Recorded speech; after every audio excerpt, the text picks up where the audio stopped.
निरर्थक हंगामे में उलझा विपक्ष। लेखक संजय गुप्त।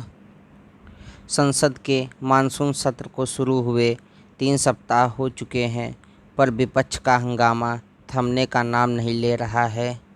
इस हंगामे के कारण संसद के दोनों सदनों में शुरुआती 2 हफ्ते में सिर्फ 18 घंटे ही कार्यवाही चल सकी। इस हंगामे को नेतृत्व कांग्रेस दे रही है और तृणमूल कांग्रेस जैसे क्षेत्रीय दल उसमें बढ़ चढ़कर भाग ले रहे हैं। यह हंगामा भारतीय राजनीति और संसदीय लोकतंत्र के लिए हितकारी नहीं। विपक्ष के अड़ियल रवैये के बावजूद सरकार ने कुछ विधेयक पारित करा लिए हैं, लेकिन विपक्षी दलों को इस पर भी आपत्ति है। विपक्ष के रवैये पर सत्ता पक्ष का खिन्न होना स्वाभाविक है। विपक्ष के रवैये को इंगित करते हुए पिछले दिनों प्रधानमंत्री ने कहा कि वह सेल्फ गोल कर रहा है।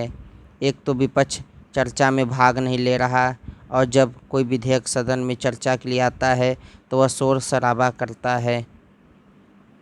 आखिर हंगामा मचाने वाला विपक्ष सरकार पर यह तोहमत कैसे मढ़ सकता है कि वह विधेयकों को 1-2 मिनट में पास करा ले रही है?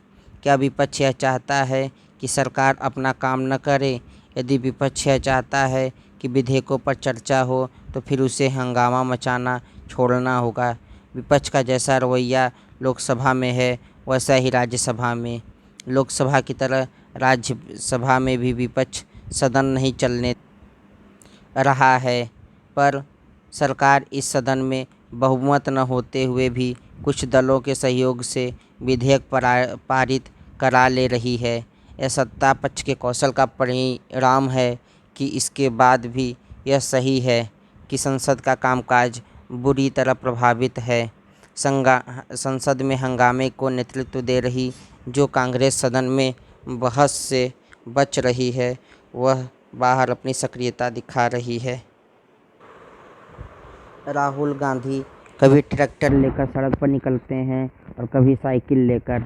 ऐसा लगता है कि सरकार को सदन के बजाय सड़क पर कटघरे में खड़ा करने का तरीका ही उन्हें रास आ रहा है।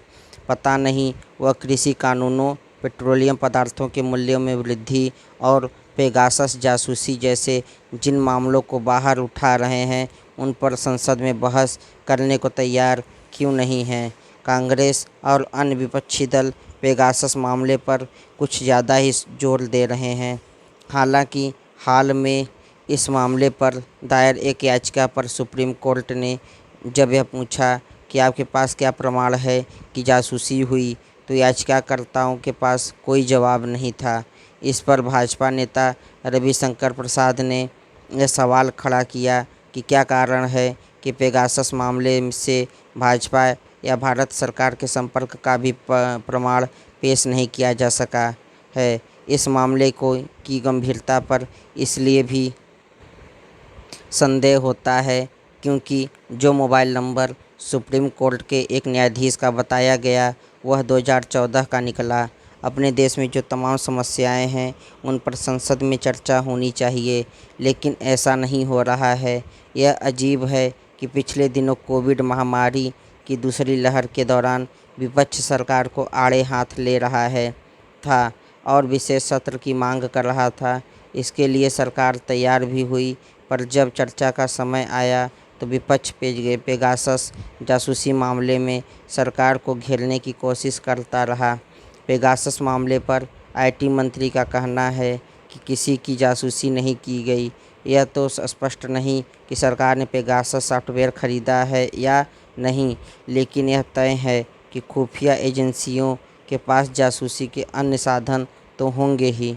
जब सरकार यह कह चुकी है कि जो नंबर उजागर हुए हैं वे उनकी जासूसी नहीं करा रही थी, तो फिर उस पर विश्वास किया जाना चाहिए। विपक्ष सरकार को इस सदन में इस बात के लिए घेर सकता था कि जासूसी करने सदन में इस बात के लिए घेर सकता था कि जासूसी करने वाली एजेंसियों के लिए कोई व्यवस्था बनाई जाए कि वह यह काम मनमानी के साथ न करने पाएं और उन्हें जवाबदेह बनाया जाए। पता नहीं विपक्ष ऐसा क्यों नहीं करना चाहता।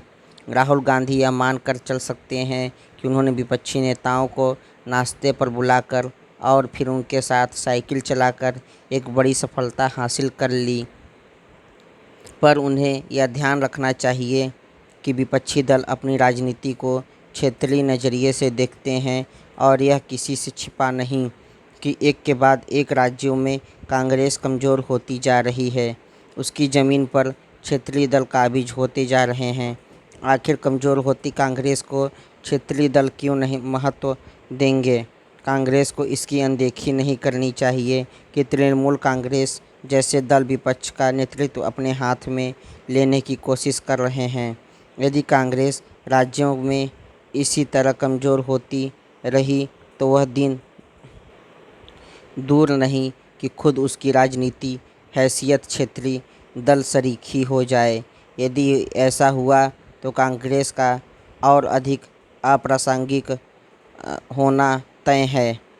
आज देश के सामने कई जटिल मुद्दे हैं, चाहे पेट्रोलियम पदार्थ के बढ़े हुए दाम हों या फिर कोविड महामारी के कारण उभरी आर्थिक चुनौतियां अथवा बाढ़ की विभीषिका। अगर इन सारे मुद्दों पर चर्चा नहीं होगी तो फिर चुनौतियों से पार कैसे पाया जाएगा।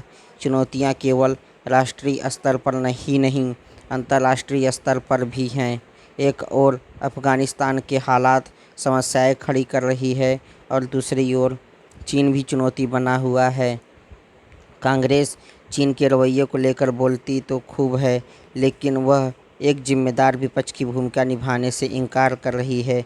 बाकी विपक्ष की तुलना में कांग्रेस के पास अंतर्राष्ट्रीय मुद्दों का कहीं अधिक तजुर्बा है, लेकिन सदन के भीतर उसका आचरण आश्चर्यचकित करता है।